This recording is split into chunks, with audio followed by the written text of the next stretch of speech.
Hello and welcome back to Kitchen Tips with Spread Some Magic. Today we're talking about salt. Salting your boiling water and salting your food. Now with the boiling water one, it says the myth is that you only add salt to water after it boils, otherwise it takes the water longer to boil. And if you salt it before it comes to a boil, it'll pit or leave white marks on the bottom of your pan. They did the testing, and for the average cook, the water boils at the same time. It's such a high concentration that would slow the boiling point down that it really doesn't make a difference, and they didn't notice any pitting in their pan. However, the salt sitting there longer under that burner could cause that pitting.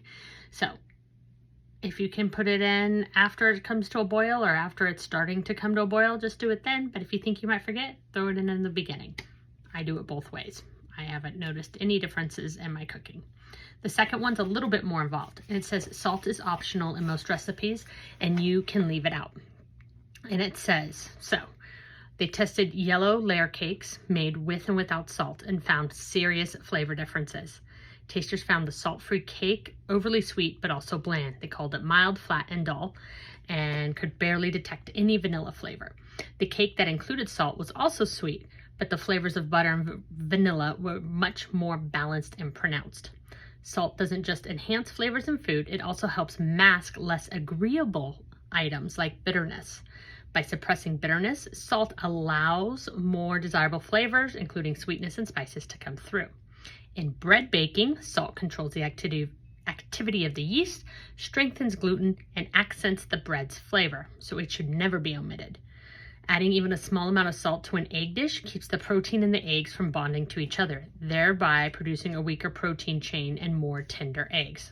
Oh my gosh. And chive salt is amazing on scrambled eggs. Salt is also a crucial component of many recipes involving meat and vegetables. Salt helps improve the texture and flavor of nearly every kind of meat. When salt is applied to raw meat, the juices inside the meat are drawn to the surface. The salt then dissolves into the exuded liquid, forming a brine that is eventually reabsorbed by the meat. This brine acts to change the structure of the muscle proteins, helping them hold on to more of their own natural juices. Vegetables like tomato, cucumbers, and eggplant can also benefit from being salted to draw out their moisture before they're used in a recipe. So if you're ever making like zucchini sticks, zucchini is another one. Salt it and let it sit for 30 minutes and then pat dry. You would be amazed at the moisture that comes out, and then they'll be crispier when you cook them. Anyhow, if you have any other questions about salt, post them below. Otherwise, have a wonderful day and be sure to spread some magic.